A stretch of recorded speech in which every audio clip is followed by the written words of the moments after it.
छत्तीसगढ़ में अफसरशाही किस तरह हावी है, इसका हालिया मामला मुंगेली से सामने आया है, जहां डीएफओ साहिबा समा फारूकी ने रेंजर से अंडा, चिकन और मटन के नाम पर, कभी बच्चों के खिलौनों के नाम पर 90,000 रुपए का सामान बुलवाया, तो वहीं मालिश के नाम पर रेंजर को करीब 12,000 रुपए का चूना लगाया। यह आरोप मुंगेली वन मंडल में ही पदस्थ रेंजर का है। डीएफओ साहिबा से फेंकूराम लस्करा इतना परेशान हो गया कि पुलिस से शिकायत करनी पड़ी, जिस पर डीएफओ ने भी अपनी सफाई पेश की है। मालिश करने के लिए एक लड़की रखी थी जिसका नाम चंद्र कुमारी पात्रे है, वो उसको भी 12,000 दे चुके। इस तरह का मेरा 90,000 रुपये खा चुकी है मैडम। उसको मांगने गया, अब मेरी मात्र सर्विस 10-15 दिन बची है, तो तुमको सही से अब रिटायर होना है कि नहीं तो मैं वन मंडल बोल के सस्पेंड करा दूंगा। नहीं जानते क्या, मेरे वन मंडल का चाचा है। एवं एक अन्य शिकायत है उनके विरुद्ध आर्थिक अनियमितता की, जिसकी जांच एसडीओ डोरनी के द्वारा की जा रही है। संभवतः वो इसीलिए इस प्रकार के मिथ्या आरोप लगा रहे हैं ताकि ये जांच की प्रक्रिया अवरुद्ध हो जाए। सूरजपुर से मैडम पटवारी का लोगों से मारपीट और पखांजूर के डैम से लाखों लीटर पानी बहाने वाले फूड इंस्पेक्टर को लोग भूले भी नहीं थे, और अब अफसरशाही का ये नया मामला। जाहिर है कि मामला अफसरशाही से जुड़ा है, तो प्रदेश की सियासत भी मामले पर गरमाने लगी है। कांग्रेस बीजेपी ने एक दूसरे के कार्यकाल में भ्रष्टाचार और अफसरशाही पर तंज कस दिया। जब भ्रष्टाचार अपने चरम पर पहुंचता है, तब शराब, शबाब और कबाब की बातें सामने आती है। छत्तीसगढ़ में भूपेश बघेल की सरकार नित नए भ्रष्टाचार के कारनामों के साथ सामने आ रही है। लगातार आरोप लग रहे हैं, फिर प्रशासनिक अधिकारी डरेंगे कैसे? अभी तो ये पहला मामला सामने आया है जब डीएफओ ने अपने रेंजर से अंडा, मांस, मटन पता नहीं क्या क्या मंगवा लिया, और किस अधिकार से? आखिर रेंजर ये पैसे कहां से लाते हैं? आखिर रेंजर किस बात की किसको छूट देते हैं जो इनको पैसा देते हैं? ये खोज का मामला। भारतीय जनता पार्टी भूल गई कि उनके अधिकारी क्या करते थे। उनके अधिकारी बांध बेच देते थे। उनके अधिकारी डीएमएफ के पैसे से अपने बंगले में स्विमिंग पूल बनवा लेते थे। ये गलती थी ना कि सरकार के पैसे का दुरुपयोग किया गया। अब एक अधिकारी ने अपने अधीनस्थ अधिकारी से राशन मंगवाया, उसने उसका पेमेंट नहीं किया। अब इसमें सरकार कहाँ से दोषी हो गई? अब सरकार के ऊपर आरोप लगा रहे हैं। बात रमन सरकार की हो या मौजूदा कांग्रेस सरकार की, अफसरशाही को लेकर हर कार्यकाल में ये मुद्दे उठते हैं और महज सियासत गरमाने के काम आते हैं। लेकिन सवाल यही कि प्रदेश की जनता पर अफसरशाही कब तक भारी पड़ेगी। Bureau report, Bansal news.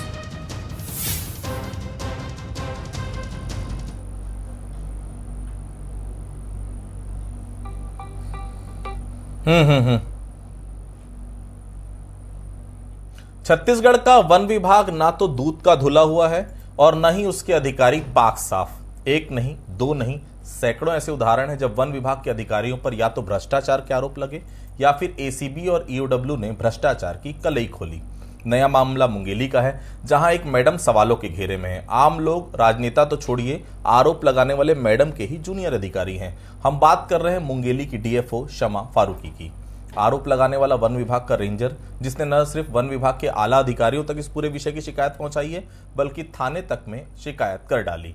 DFO madam उसे सस्पेंड करा देने की धमकी देती है।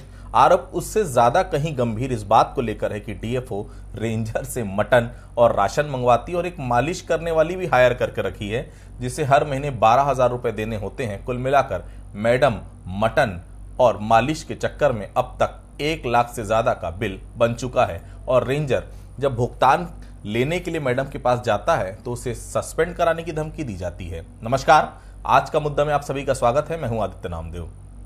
दरअसल मेरा मकसद मैडम की इस पूरी कथा को सुनाना नहीं है, बल्कि यह बताना है कि बीजेपी के राज में लगने वाले अफसरों का यह रोग कांग्रेस के शासनकाल में भी ऐसा क्यों फैल रहा है। बीजेपी के शासनकाल में डीएफओ को अपने सरकारी निवास पर स्विमिंग पूल बनवाते हमने देखा था, लेकिन मालूम बाद में यह चला कि वो जब बीजेपी आरोप लगाती थी, कांग्रेस आरोप लगाती थी उस समय कि निजाम की कमजोरी है, तो फिर जब निजाम बदला तो अफसरों की फितरत क्यों नहीं बदली? अफसर मनमर्जी पर उतारू हो गए हैं। क्यों मुफ्तखोरी की आदत अफसरों को लग गई है? आज हम बात करेंगे मैडम, मटन, मालिश और मुफ्तखोरी की। हमारे साथ बातचीत करने के लिए 3 बेहद खास मेहमान मौजूद हैं। हमारे साथ रामावतार तिवारी जी हैं, वरिष्ठ पत्रकार हैं, बहुत स्वागत करता हूं मैं उनका। हमारे साथ श्री चंद्र सुंदरानी जी हैं, पूर्व विधायक हैं, भारतीय जनता पार्टी के बहुत सीनियर लीडर है, बहुत स्वागत करता हूं मैं उनका। हमारे साथ अभय नारायण जी हैं, हमेशा मुस्कुराता हुआ चेहरा आपको दिखता है, कांग्रेस के वरिष्ठ नेता प्रवक्ता है, बहुत स्वागत करता हूं उनका। सबसे पहले मैं चलूंगा रामोतर जी के पास। रामोतर जी, हमने पूरे प्रकरण का जिक्र किया है, आप इस पूरे प्रकरण में किसकी कमजोरी मानते हैं? अधिकारी बेलगाम है तो इसके लिए आखिर जिम्मेदार कौन है? तिवारी साहब ये अधिकारी बेलगाम है, कई सबूत हैं। इसके पहले ये अधिकारी चांपा जांजगीर में थी, वहां पर एक ठेकेदार ने आत्महत्या की कोशिश की। दूसरा कलेक्टर से झगड़ा होने के बाद, रानू साहू कलेक्टर थी, उससे झगड़ा होने के बाद रातों रात तबादला हुए थे और विभागीय जांच के आदेश दिए थे। ये पहली मामला नहीं है, इसके पहले भी इसके खिलाफ शिकायत, तबादला होकर अटैच किया गया था हेड ऑफिस में। जब कलेक्टर साथ विवाद हुआ उस समय भी ये मामला सुर्खियों में था।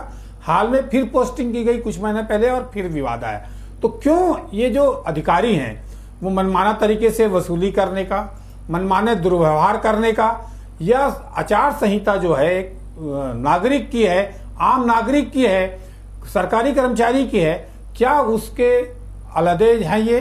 और इनको संरक्षण ये बताया जाता है कि सरकार के जिम्मेदार बड़े बड़े लोगों का संरक्षण के कारण ये विवाद बढ़ा है, चाहे वो चांपा जांजगीर में रहा हो मामला हो, चाहे यहां हो। अगर किसी अधिकारी को भय नहीं होगा, वातावरण भय का नहीं रहेगा, या समाज की सुचिता का अगर नहीं रहेगा, तो इस तरह के, चाहे वो हाल में डीएफओ का मामला हो, चाहे उसके पहले फूड अफसर का हो मामला हो, चाहे वन विभाग के और अधिकारियों का मामला है, तो क्यों इस तरह से जो सरकार में आपको पद दिया गया है वो जनता की सेवा के लिए दिया गया है, उसके सम्मान पाइए, सेवा में मन लगाइए। क्यों आप अपने निजी स्वार्थों में उलझे और क्यों इस तरह के अपने नैतिक मापदंड नहीं बना के रखते हैं और ये सुर्खियों में सरकार बदनाम हो रही? कोई अधिकारी जो है अगर मनचाहे काम कर रहा हो और ऊंचे अधिकारियों की भी नहीं सुन रहा हो, कहीं बंगलों के संरक्षण में हो रहा हो, किसी अधिकारी के संरक्षण में अगर इस तरह की घटनाएं हो रही है, तो ये बड़े चिंताजनक मामला है। इस संपूर्ण मामले की जांच होनी चाहिए ताकि जो दोषी अधिकारी कोई भी हो, किसी भी प्रकार की हो, ताकि डर भय बने और कोई इस तरह की अपने नीचे मातहत कर्मचारियों के साथ ऐसी घटना ना करे कि आदमी जो इस तरह से वीडियो जारी कर दे, इस तरह की बातें लिखे और लोग आत्महत्या को उतारू हो जाएं। और अनेक जो किस्से इस मामले में जो पर्दे के पीछे से सुनाई दे रहे हैं वो और चिंताजनक है। सरकार को तत्काल इस मामले पे सूक्ष्मता से, निष्पक्षता से जांच होनी चाहिए। यानी सरकार ये भी डरती है कि हमारी बदनामी होगी, प्रशासन ये भी डरता है कि ये पूरा मामला एक नए तरीके से विपक्ष चुनाव के समय, तो ये न डर देखते हुए निष्पक्षता से जांच हो, भय का एक वातावरण बने लोगों के बीच जो इस तरह के गलत काम करते हैं। ठीक है। अबे जी, आप लोगों के शासनकाल में अधिकारियों की सैलरी कटौती कर दी क्या आप लोगों ने? मुझे जहां तक जानकारी, एक आईएफएस को महीने में 1.5 लाख के आसपास का वेतन मिलता है, तो मैडम को मुफ्तखोरी की आदत कहां से लग गई अभय जी? और यह मेरा आरोप नहीं है, लिखित आरोप है जो उस रेंजर ने थाने में भी जमा किया है, अपने अधिकारियों को भी दिया है। अभय जी। आदित्य जी, पहली बात तो सरकार सभी चीजों को संज्ञान में रखी है और सभी चीजों पे सूक्ष्मता से बड़े अधिकारियों द्वारा जांच भी की जा रही है। ये मामला शुद्ध रूप से व्यक्तिगत है। जो व्यक्ति आरोप लगा रहा है उसके ऊपर, खुद के ऊपर जांच चल रहा है। वो 3 मामले में आर्थिक अनियमितता का आरोप है, अभद्रता का आरोप है, दुर्व्यवहार का आरोप है और उसके ऊपर 3 जांच कारण बताओ नोटिस ऑलरेडी जारी हो चुका है। अब वो व्यक्ति जो व्यक्तिगत आरोप लगाता है कि मुझे राशन के पैसे नहीं मिले, मुझे मटन के पैसे नहीं मिले, तो उसके पास जो प्लेटफॉर्म था जाने का, वो अपने विभाग में जाना चाहिए था। पहले डीएफओ के ऊपर भी पद हैं, पीसीएफ बैठा है, पीसीएफ बैठे हैं, वन मंत्री बैठे हैं, तमाम तरह के लोग बैठे। सीधे पब्लिक में आना, प्रेस में आना, पुलिस के पास जाना। और उस अभी जो जानकारी मैंने प्राप्त की, जब आपने मुझे ये सूचना भेजी कि इस विषय पे बैठना है, तो हम लोग भी जानकारी लेके बैठते हैं। उसके हिसाब से जो जानकारी मिली, उस लास्कर जी के ऊपर ही मामले चल रहे हैं। तो कहीं न कहीं ये मामला अपने आप कहीं किसी की, देखिए, छत्तीसगढ़ सरकार में तो गोबर बेचने वाला भी कमा रहा है, वो तो आईएफएस है। दूसरी बात तो महिला है। एक महिला को लेकर जब तक कोई चीज सिद्ध ना हो जाए, जब तक कोई बात तथ्य सहित ना आए, तो एक महिला अधिकारी के लिए भी ऐसी बातें नहीं आनी चाहिए। लास्कर जी भी रिटायरमेंट की उम्र के दिख रहे हैं, लास्कर जी भी वहाँ बहुत पुराने कर्मचारी हैं, लेकिन वो अपने आप को बचाने के लिए अपने अधिकारी के ऊपर आरोप लगाना है। डीएफओ मैडम आखिरी नहीं है, उनके ऊपर सीजीएफ है। क्या लास्कर जी सीजीएफ के पास गए? अबे जी, क्या लास्कर जी वन मंत्री के पास गए? अबे जी, लास्कर जी प्रभारी मंत्री के पास गए? अबे जी, कुछ रिटर्न में कुछ चीजें आई, वो पढ़ के जरूर सुनाना चाहूंगा डीएफओ मैडम की तरफ से कि जो फेकूराम है शासकीय कार्य में रुचि नहीं दिखाता, अनुशासनहीनता करता है, कर्मचारी को लाभ पहुंचाने के लिए कुछ प्रमाणक उसने बनाया था, उसकी भी शिकायत चल रही है। आर्थिक अनियमितता के 2 प्रकरण उसके खिलाफ चल रहे हैं, वृक्ष कटाई से संबंधित है, और इन तमाम मामलों पे मैं जांच कर रही हूं और जिसके चलते मुझ पर आरोप लगाया गया। ये मैडम का पक्ष है, जो जरूरी था इस पूरे विषय में मैं आप सबके समक्ष रखूं। सुंदरानी साहब, यह भ्रष्टाचार वाली बीमारी कैरी फॉरवर्ड चलती है क्या? मेरे राज में भी, तेरे राज में भी, न किसी का डर, क्या चल रहा है? आप लोग ये मत बोलिएगा कि कांग्रेस शासनकाल में चल रहा है, आप लोग भी इससे अछूते नहीं थे। सुंदरानी साहब देखिए, निश्चित रूप से जब से प्रदेश में कांग्रेस की सरकार बनी है, अधिकारी निरंकुश हैं, अधिकारी भ्रष्टाचार में लिप्त हैं। अभी तो कुछ अधिकारी जेल के शिकंजों में भी है, अन्य विभागों की कार्रवाई भी उनके ऊपर चल रही है। आपके शासनकाल में नहीं था सुंदरानी साहब ऐसा? देखिए, हमारे समय शासनकाल में तो सरकारी आवास में स्विमिंग पूल बन जाता था, पता नहीं चलता था किसी को। हमारी सरकार के समय में एक आध उदाहरण होगा निश्चित रूप से, लेकिन हमारी सरकार त्वरित कार्रवाई करती थी, मामले को लंबित नहीं करती थी। और ये आरोप मतलब कोई अन्य व्यक्ति पब्लिक की तरफ से आरोप नहीं, एक रेंजर की तरफ से आरोप लग रहा है। कहीं ना कहीं अभय जी आप थोड़ी, अभय नारायण जी आप थोड़ा सा सुनिए, आपने तो बचाने का प्रयास कर दिया उस अधिकारी के पक्ष में, आपको तो यह अधिकार नहीं बनता। एक अधिकारी दूसरे अधिकारी के खिलाफ लिखित शिकायत पुलिस में शिकायत करता है, प्रेस कॉन्फ्रेंस लेके बात करता है, तो कहीं ना कहीं उसकी अपनी पीड़ा झलकती है। आज जिस अधिकारी, जिस मैडम अधिकारी के ऊपर आरोप है, उसका अपना इतिहास क्या है, उसका अगर भ्रष्टाचार में लिप्त है वो जहां जाती है वहां अपने रिश्तेदारों को ठेके देती है। क्यों देती है ठेके? रिश्तेदारों को ही क्यों ठेके देना, ये भी आरोप उसके ऊपर है। कलेक्टर के द्वारा शिकायत करने पर उनको वहां से हटाया गया, कलेक्टर के द्वारा उस अधिकारी को मैडम अधिकारी को हटाया गया।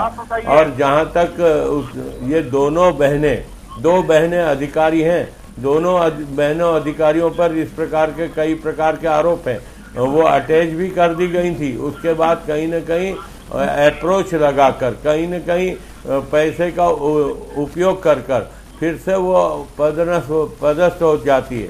तो कहीं न कहीं उस भ्रष्टाचारी महिला अधिकारी को बचाने का प्रयास अभय जी मत करिए आप। और निरंकुश आपके अधिकारी, एक व्यक्ति का मोबाइल गुम हो जाता है, एक अधिकारी का मोबाइल गुम हो जाता है, जलाशय खाली करा दिया जाता है, आप उसके पास भी आप बचाव कर रहे हैं, पूरे नियंत्रण से बाहर है। अभय जी बचाव मत करिए, सुंदरानी साहब आपके मित्र हैं भाई, उनकी पीड़ा समझिए। उनके शासनकाल में भी वही था, आपके शासनकाल में वही है, तो फिर कैसे बदलाव हुआ? फिलहाल मैं रामोतर जी के पास चलता हूं। रामोतर जी, वन विभाग में सबसे ज्यादा पैसा होता है तो आप भी मानते होंगे। वन विभाग ने जितने पौधे पूरे प्रदेश में लगाए होंगे उतने तो शायद पूरे प्रदेश का क्षेत्रफल भी नहीं होगा। इसके लिए कांग्रेस और बीजेपी दोनों जिम्मेदार हैं। हमारे प्रदेश का आपको पता है क्या हाल है, वन विभाग के अधिकारी वैसे भी मालामाल होते हैं। क्या केवल 1 लाख रुपए के लिए रेंजर को परेशान कर रही है डीएफओ मैडम? क्या लग रहा है, ये मामला बहुत बड़ी रकम का तो नहीं है? इसके पीछे कोई और ही कहानी जिसके चलते बवाल मचा हुआ है? रामोतर जी, ये कहानी व्यवहार का है। पैसा से ज्यादा महत्वपूर्ण जो है, पैसा तो होगा ही होगा, जिस तरह से व्यवहार में तानाशाही होगा तभी एक छोटा कर्मचारी मुंह खोलता है।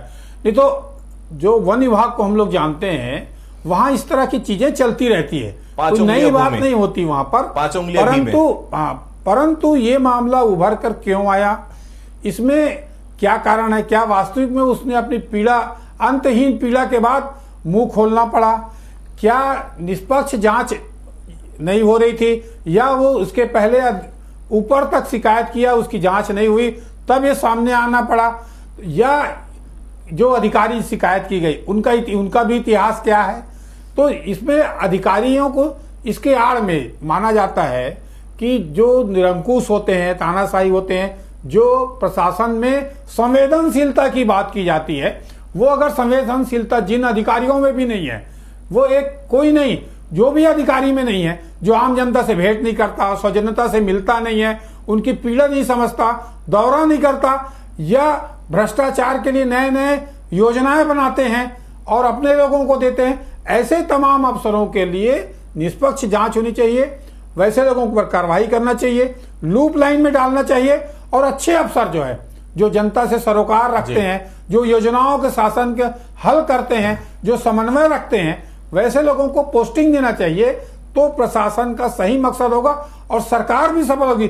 सरकार की छवि इससे खराब होती है इन तरह की बातों से। सरकार भी अंततोगत्वा जो जिम्मेदार माना जाता है, क्योंकि शिकायत कई स्तर पे जाती है। अगर आप शिकायतों को ठंडे बस्ते में डालेंगे और कहीं कहीं अप्रोच आ जाएगा, जांच नहीं चलेगा, किसी का संरक्षण मिलते रहेगा, तो इस तरह की घटनाएं आती है।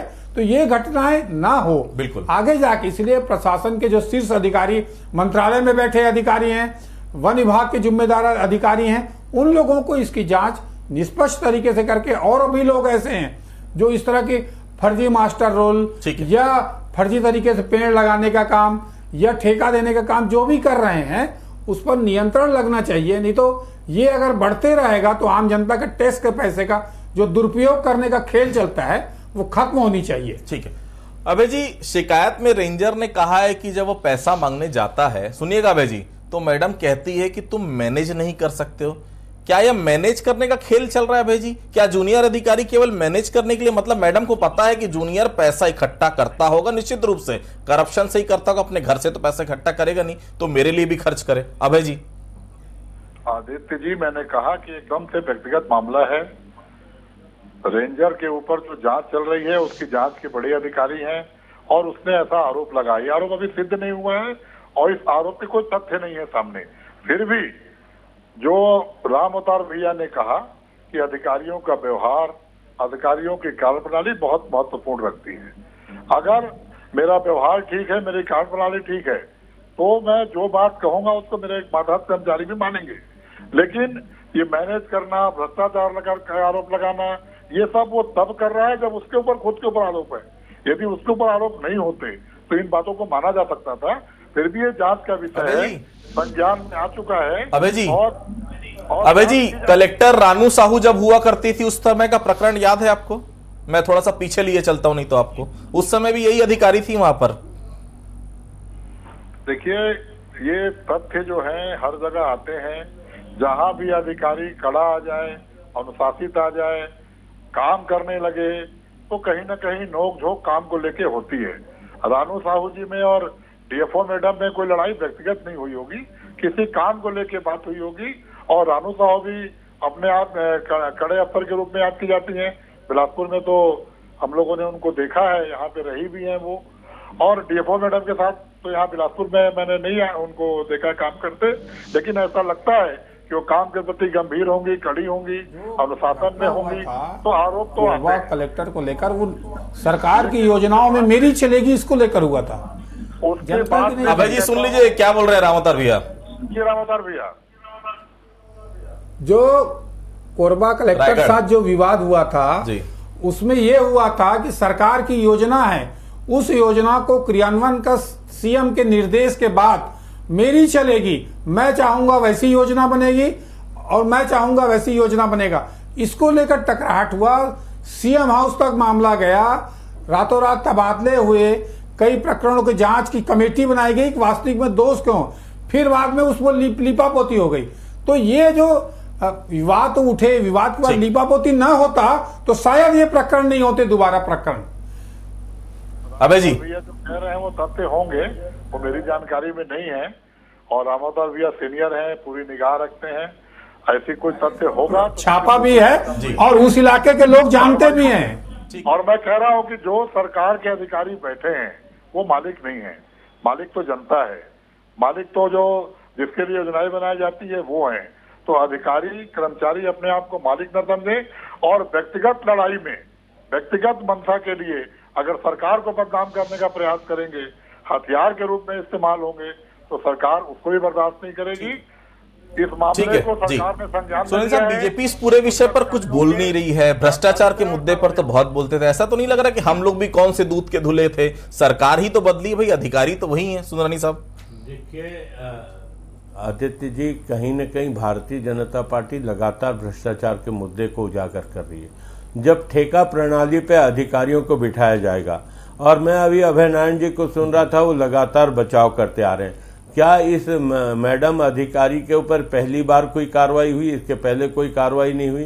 क्या पहली बार इनके ऊपर आरोप लगे हैं? क्या इसके पहले आरोप नहीं लगे? अगर इनके ऊपर आरोप लगे, अटैच किया गया, हटाया गया, स्थानांतरण किया गया, उसके बाद फिर से इसको पोस्टिंग दी जाती है, तो कहीं ना कहीं सरकार का संरक्षण के बिना ऐसा संभव नहीं है। भ्रष्ट अधिकारियों को अगर फिर से कहीं ना कहीं पोस्टिंग हो जाती है तो इसके पीछे सरकार के ऊपर सवाल तो उठेंगे और अभय नारायण जी को जवाब तो देना होगा। बचाव करने के बजाय ऐसे भ्रष्ट अधिकारियों से मुक्ति पाइए। कहीं ना कहीं आपकी सरकार की छवि धूमिल होती है, जनता के बीच में छवि खराब होती है। अगर जनता आरोप लगाए तो आप उसको कह सकते हो कि जनता आरोप गलत लगाती है, लेकिन एक अधिकारी दूसरे अधिकारी पे आरोप लगाता है। जब उस अधिकारी की नहीं सुनी गई होगी तभी वो प्रेस के सामने जाता है, तभी वो पुलिस में जाके एफआईआर करता है। इतना बड़ा साहस अगर वो अपने वरिष्ठ अधिकारी के खिलाफ कर रहा है तो निश्चित रूप से उसको उतनी अधिक पीड़ा भी दी गई होगी। ठीक है, अभय जी कुछ करेंगे क्या मैडम का? क्योंकि कोरबा में भी विवादों का नाता रहा है, कोई पहली घटना नहीं है। कार्रवाई करने के मूड में या फिर अभी से क्लीन चिट दिए जा रहे हैं मैडम फारूकी जी को? आदित्य जी, सुंदरानी जी ने एक बहुत अच्छी बात कही।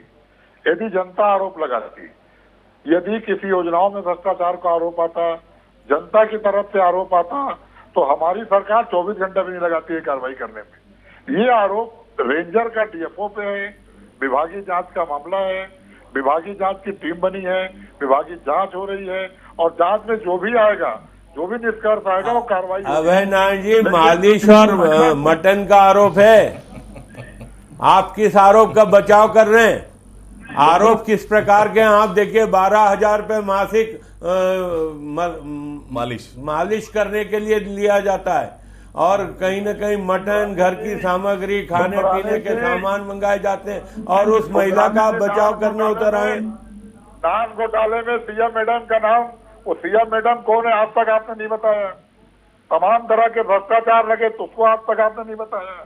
मैं तो कह रहा हूँ कि एक रेंजर और अधिकारी का आरोप है भाई। रेंजर से लेकर आप एक फर्जी डायरी के आरोप के ऊपर फिर नान घोटाले की बात करने लगे।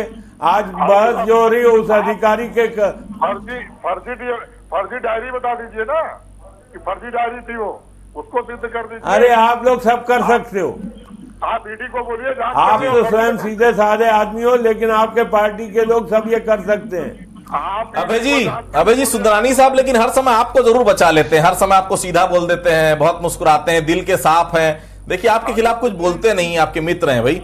सुंदरानी साहब, बीजेपी इस पूरे मुद्दे पर अपना मुंह कब खोलेगी? क्या कोई कार्रवाई हो इसके लिए प्रयास करेंगे, कोई मोर्चा खोलेंगे?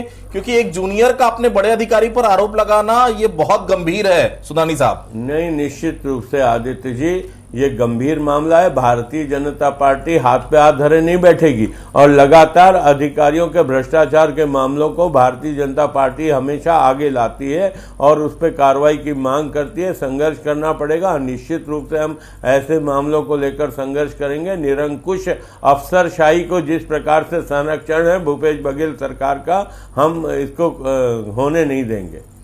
कार्रवाई की मांग कर रहे हैं। अभय जी बैठे हैं, सुन रहे हैं आपके मित्र। अभय जी आप बोलिए माननीय मुख्यमंत्री जी को कि ऐसे भ्रष्ट अधिकारियों के ऊपर तत्काल कार्रवाई करे, अन्यथा आपके सरकार का जो दिनों दिन ग्राफ गिरते जा रहा है ना, ऐसा न हो कि बहुत बुरी स्थिति में पहुंच जाए आपकी पार्टी के लोग चुनाव में। अभय जी जवाब दे दीजिए छोटा सा। सुंदरानी जी हमारी पार्टी की हमारी चिंता कर रहे हैं, उसके लिए मैं उनको धन्यवाद देता हूं।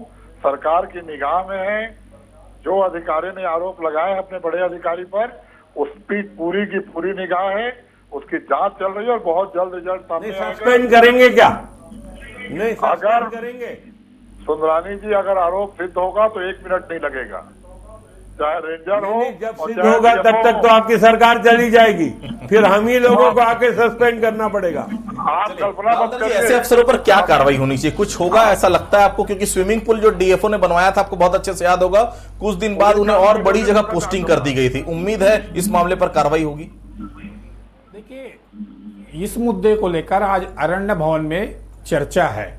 चर्चा इस तरह की है कि किन तरह के अधिकारी हैं, कौन से अधिकारी क्या दुरुपयोग कर रहे हैं और किसको किसका संरक्षण मिला है। ये बंद कमरे में जो अधिकारियों की किससे बढ़ रहे हैं उसमें नियंत्रण होना चाहिए। मेरे को लग रहा है कहीं कहीं जिम्मेदार दो अधिकारी हैं, वो इसकी निष्पक्षता से जांच नहीं कर रहे हैं, या जो अच्छे अफसर हैं उनकी पोस्टिंग सही जगह नहीं हो रही है। जो इस तरह के आरोप हैं, अगर आरोप जिन पर लग रहे हैं वो 2-2 बार लग रहे हैं, उनकी अगर आप जांच नहीं कराएंगे, उनको अगर संरक्षण देंगे, जैसे अभय जी जो पूरे मामले पर राजनीति से हट के वही कोई भाजपा आरोप लगाए तो आप उस पर बचाव करिए। कोई एक अधिकारी लगा रहा है जो मातहत अधिकारी लगा रहा है, क्यों लगा रहा है और किस तरह के लगा रहा है आरोप, इस संपूर्ण मामले में देखना चाहिए, ताकि अगर एक बयान से एक बातों से पूरा प्रशासन में गलत संदेश जाएगा, ऐसे में जो किसी का करीबी है, मंत्री का, अधिकारी का करीबी है, वो कुछ भी करेगा और बच जाएगा, तो एक गलत परंपरा का संदेश जाएगा। देखिए, भारतीय जनता पार्टी शासन आरोप लगता रहता था कि अफसरशाही बेलगाम हो गई है। वही आरोप अब कांग्रेस के शासनकाल में भी लगने लगा है, जबकि ये कहा जाता है निश्चित तौर पर मुख्यमंत्री जैसा कड़ा डिसीजन कोई ले नहीं सकता। तो क्या इंतजार है उस डिसीजन की? कुल मिलाकर अधिकारी अगर बेलगाम हो रहे हैं तो उनको वापस पटरी पर लाना होगा, बेलगाम अफसरशाही को रोकना होगा। आप सभी लोगों में से जुड़े, आप सभी लोगों को बहुत बहुत धन्यवाद। तो आज के मुद्दे फिलहाल इतना ही, बाकी खबरों के लिए आप बने रहिए बंसल न्यूज के साथ। नमस्कार।